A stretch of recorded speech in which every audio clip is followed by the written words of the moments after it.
Oke, pada pertemuan kali ini kita akan mulai membahas mengenai side plan dan block plan.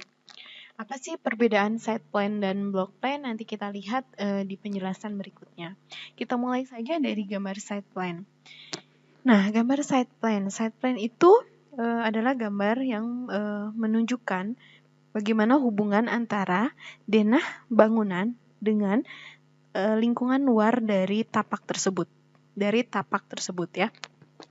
Jadi, kita lihat di sini apa saja yang harus digambarkan dalam sebuah gambar side plan. Di antaranya adalah yang kuning ini adalah gambar denah. Gambar denah dari bangunan tersebut yang berada di kalau kita sebut biasanya floor ground gitu ya. Jadi dia ada di lantai dasarnya gitu ya. Itu dipotong 1 meter dari lantai atau biasa disebut dengan gambar denah. Jadi itu adalah gambar denahnya. Yang harus ada di side plan itu adalah gambar denah. Ya. Nah, kemudian gambar yang warna hijau adalah gambar tapak atau ruang luar dari tapak tersebut gitu ya. Entah itu tamannya gitu ya.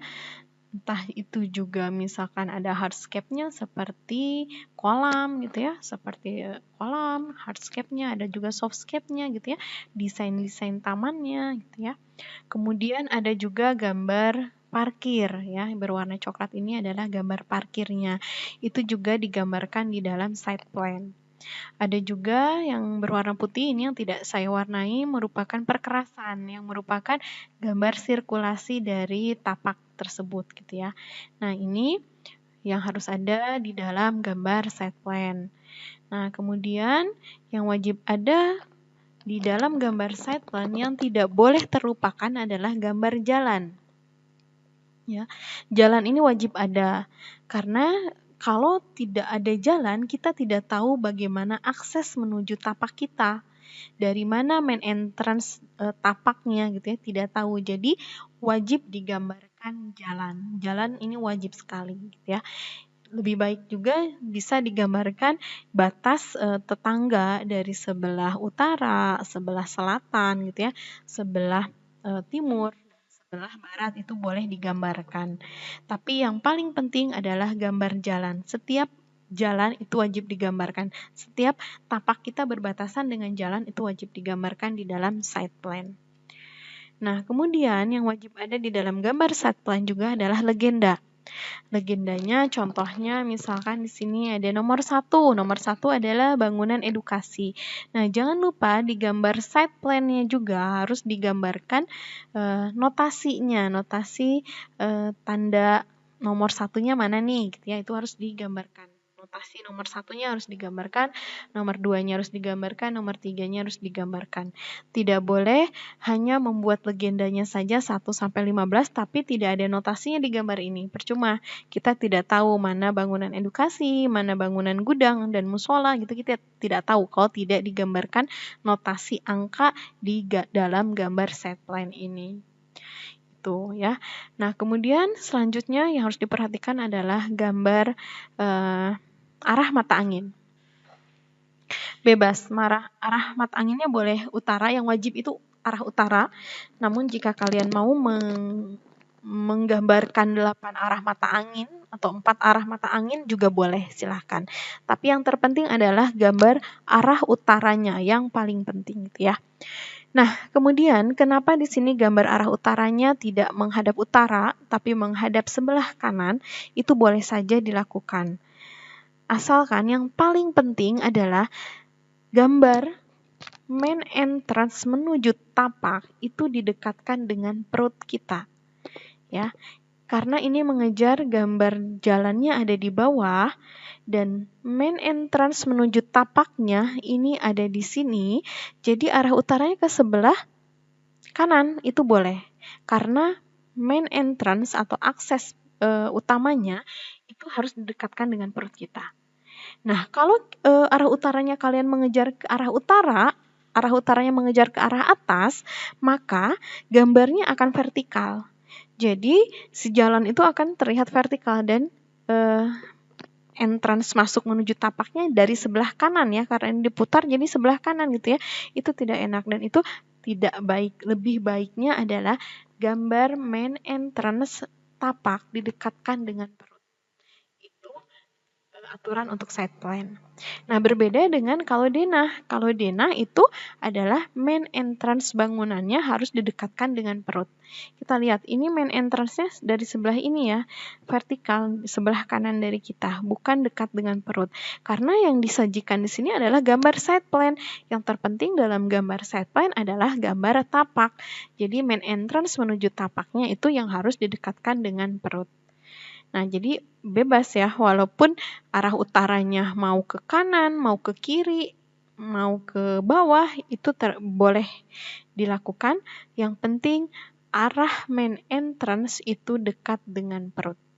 Baik itu untuk gambar side plan, ya, baik itu juga untuk gambar denah.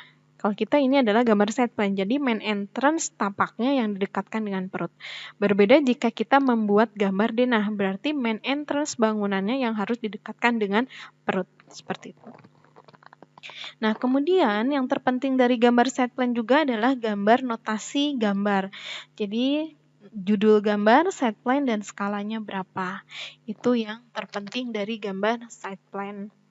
Jadi ada gambar denah, kemudian gambar hardscape seperti sirkulasi atau perkerasan jalan, kemudian area parkir dan area kolam, dan juga harus ada gambar softscape seperti desain taman dan area desain taman dan vegetasi.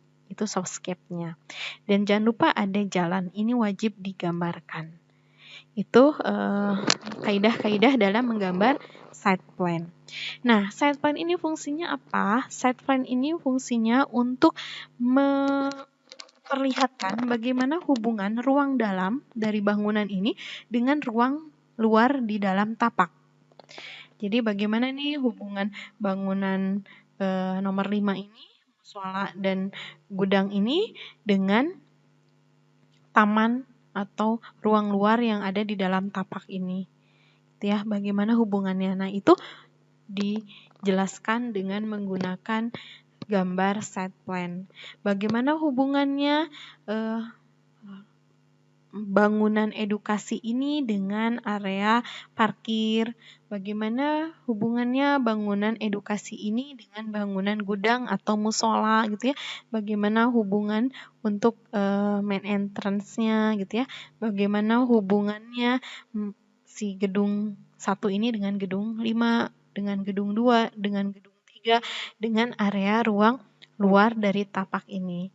Nah, itu disajikan menggunakan gambar side plan.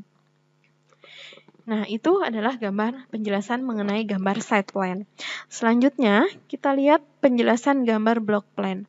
Nah, kalau gambar block plan, yang disajikan itu bukan denah, tapi massa bangunannya atau bagian atapnya atau penutup bangunan itu.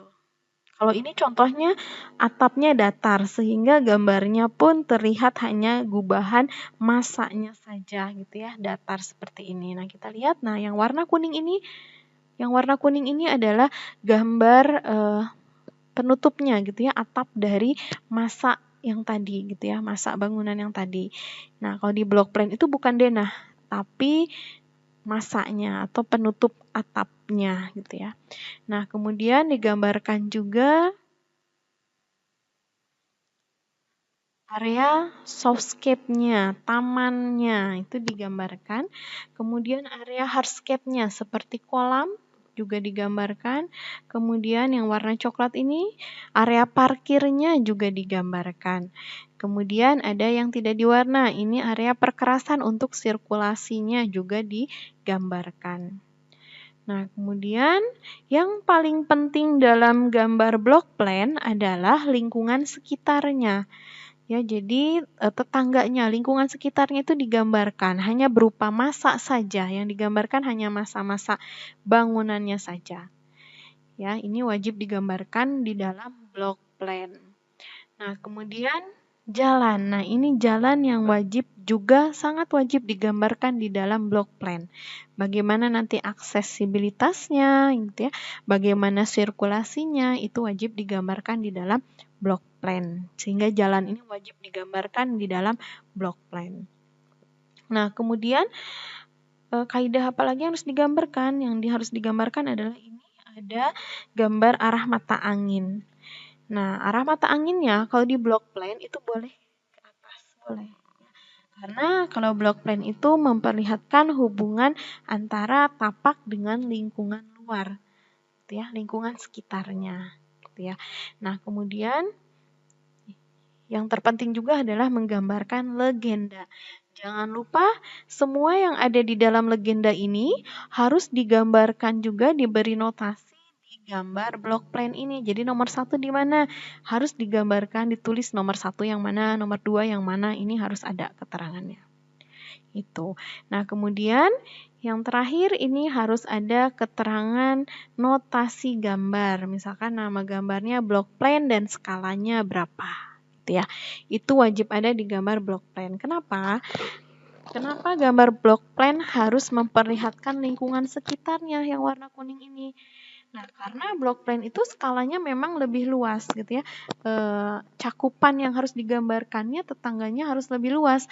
Karena block plan ini fungsinya untuk memperlihatkan bagaimana hubungan tapak kita dengan lingkungan sekitarnya. Ya, bagaimana hubungan masa bangunan ini dengan lingkungan sekitarnya. Bagaimana hubungan masa ini dengan tapak gitu ya, dengan tapak di sekitarnya gitu. Itu fungsi dari block plan. Jadi kalau block plan itu fungsinya lebih ke arah luar, ke arah lingkungan sekitarnya. Kalau site plan itu fungsinya lebih kepada gambar bagaimana hubungan antara ruang dalam dengan ruang luar di dalam tapak, masih di dalam tapak. Kalau block plan lebih ke luar, bagaimana hubungannya dengan lingkungan luar, seperti itu. Itu perbedaan antara site plan dan block plan. Nah, selanjutnya tugasnya adalah kalian diminta untuk membuat gambar site plan skala 1:100 dan block plan skala 1:200 dari denah yang sudah diberikan, yang sudah kalian kerjakan dari tugas pertama awal semester. Silahkan dibuat gambar site plan-nya skala 100 dan block plan-nya skala 1:200 dan dikumpulkan di minggu depan di tanggal 19 Desember di jam 1 siang.